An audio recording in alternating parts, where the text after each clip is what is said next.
সারা বিশ্বজুড়ে এখন একটা যুদ্ধবিরতি নিয়ে উৎসব চলছে, কিন্তু এই শান্তিটা যদি আসলে একটা ফাঁদ হয়, আজকের আলোচনাটা ঠিক এই বিষয়টা নিয়েই।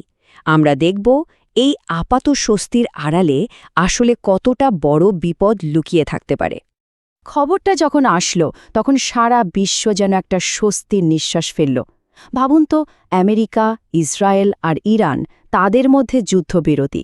সবার মনে একটাই কথা, যাক, বিপদটা মনে হয় এবার কাটল। কিন্তু আসল প্রশ্নটা তো এখানেই। আচ্ছা, যদি এই শান্তিটা আসলে কোনো শান্তিই না হয়, যদি এটা হয় আরও বড় কোনো ঝড়ের আগের সেই ভয়ঙ্কর শান্ত অবস্থা, চলুন আজকের এই আলোচনায় আমরা এই বিপজ্জনক শান্তির পেছনের আসল সত্যটা খুঁজে বের করার চেষ্টা করি।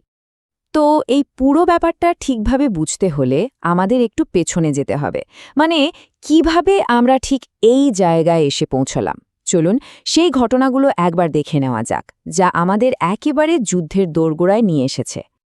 দেখুন, এই সংঘাত কিন্তু একদিনে শুরু হয়নি। এর বীজ বোনা হয়েছিল আরও আগে, ২০১৮ সালে, যখন আমেরিকা জেসিপিওএ পারমাণবিক চুক্তি থেকে বেরিয়ে এলো। তখন থেকেই উত্তেজনা বাড়ছিল।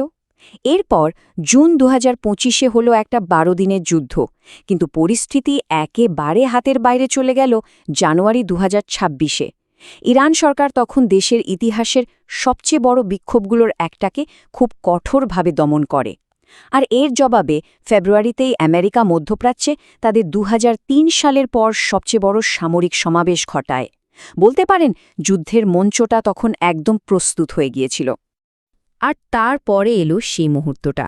তারিখটা ছিল ২৮শে ফেব্রুয়ারি ২০২৬। মার্কিন যুক্তরাষ্ট্র আর ইসরায়েল একসাথে হামলা শুরু করল, আর দাও দাও করে জ্বলে উঠল যুদ্ধের আগুন। শুধু একবার সংখ্যাটা ভাবুন, মাত্র ১২ ঘণ্টায় প্রায় ৯০০টা বিমান হামলা। মানে এই আক্রমণের তীব্রতা আর ব্যাপকতা কল্পনা করাও কঠিন। এটা কোনো ছোটখাটো হামলা ছিল না, এটা ছিল একটা সর্বাত্মক আঘাত। আক্রমণটা কিন্তু হচ্ছিল দুই দিক থেকে। একদিকে আমেরিকা চালাচ্ছিল অপারেশন এপিক ফিউরি, তাদের B-2, B-1, B-52 বোমারু বিমানগুলো একের পর এক হামলা করছিল। আর অন্যদিকে ছিল ইসরায়েলের অপারেশন রোরিং লায়ন। তাদের মূল লক্ষ্য ছিল একটাই, ইরানের নেতৃত্বকে শেষ করে দেওয়া। এই স্ট্র্যাটেজিকে বলা হয় ডিক্যাপিটেশন স্ট্রাইক। আর এই লক্ষ্যে তারা অনেকটাই সফল হয়েছিল। ইরানের সর্বোচ্চ নেতা ৮৬ বছর বয়সী আলী খামেনি এই হামলায় নিহত হন। শুধু তিনিই নন, তার সাথে প্রতিরক্ষা মন্ত্রী, IRGC কমান্ডার, এমনকি গোয়েন্দা মন্ত্রণালয়ের শীর্ষ কর্মকর্তারাও নিহত হন। এটা ছিল ইরানের পুরো নেতৃত্বকে একবারে ভেঙে ফেলার একটা ভয়ঙ্কর পরিকল্পনা। কিন্তু ইরানও ছেড়ে দেওয়ার পাত্র ছিল না। তারা চুপ করে বসে থাকেনি। প্রতিশোধ নিতে তাদের এক মুহূর্তও দেরি হয়নি। মধ্যপ্রাচ্য জুড়ে যত মার্কিন ঘাঁটি ছিল, সবগুলোর ওপর ড্রোন আর ক্ষেপণাস্ত্র দিয়ে হামলা শুরু করে দিল।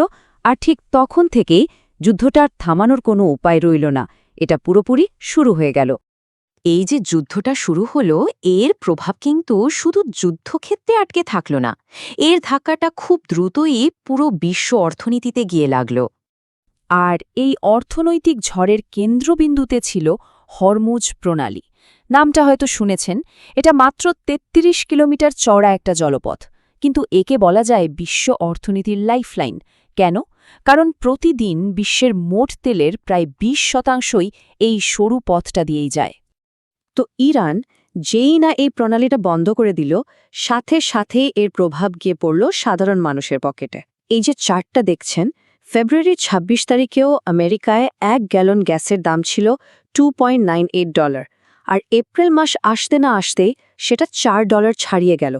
মানে মাত্র কয়েক সপ্তাহের মধ্যে প্রায় 39% দাম বেড়ে গেল। আর এর আঁচটা শুধু আমেরিকায় নয়, সারা বিশ্বেই ছড়িয়ে পড়েছিল। আর এটা ভাবলে ভুল হবে যে এটা শুধু আমেরিকার সমস্যা ছিল। বিশ্বের বড় বড় অর্থনীতিগুলো এই প্রণালীর ওপর কতটা নির্ভরশীল তা দেখলে অবাক হতে হয়। যেমন ধরুন, চীন তাদের মোট তেলের ৪০% এখান থেকেই পায়। ভারতের ক্ষেত্রে সংখ্যাটা আরও বেশি, প্রায় ৬০%। আর জাপানের মতো দেশের অর্থনীতি তো প্রায় ভেঙে পড়ার দশায় চলে গেছিল। আচ্ছা, তো এই ছিল প্রেক্ষাপট। চলুন এবার বর্তমানে ফিরে আসা যাক। ৭ই এপ্রিলে যে ভঙ্গুর যুদ্ধবিরতি চুক্তিটা হলো, সেটাকে একটু কাছ থেকে দেখা যাক। এই চুক্তিটা যে কী পরিমাণ চাপের মধ্যে দিয়ে হয়েছে সেটা ডোনাল্ড ট্রাম্পের একটা কথা শুনলেই বোঝা যায়। যুদ্ধবিরোধী সময়সীমা শেষ হওয়ার মাত্র কয়েক ঘণ্টা আগে তিনি লিখেছিলেন, আজ রাতে একটা পুরো সভ্যতা চিরতরে হারিয়ে যাবে, যা আর কখনো ফিরে আসবে না। ভাবুন তো কি ভয়ঙ্কর একটা পরিস্থিতি। আর এর পরের ঘটনাটা তো আরও মজার।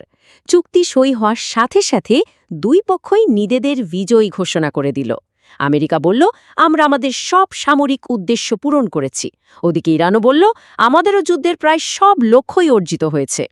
এখন কথা হলো, যখন দুই পক্ষই নিজেদের বিজয়ী ভাবে, তখন সেখানে আসল শান্তিটা আসবে কিভাবে? আর ঠিক এখানে এই চুক্তির সবচেয়ে বড় দুর্বলতাটা লুকিয়ে আছে। যে কারণে এত কিছু হলো, মানে ইরানের পারমাণবিক কর্মসূচি, সেই মূল বিষয়টার কোনো সমাধানই কিন্তু এই চুক্তিতে নেই। আমেরিকা আর ইসরায়েল চায় ইরান তাদের পারমাণবিক কর্মসূচি পুরোপুরি বন্ধ করে দিক, কিন্তু ইরান তাদের শান্তি প্রস্তাবে এই দাবিটা সোজাসাপটা প্রত্যাখ্যান করেছে। তার মানে যে সংঘাতের জন্য যুদ্ধ, সেই সংঘাতটা কিন্তু আগের জায়গাতেই রয়ে গেছে। এবং অবিশ্বাস্য হলেও সত্যি, এই চুক্তিটা ভাঙতে এক মুহূর্তও সময় লাগেনি।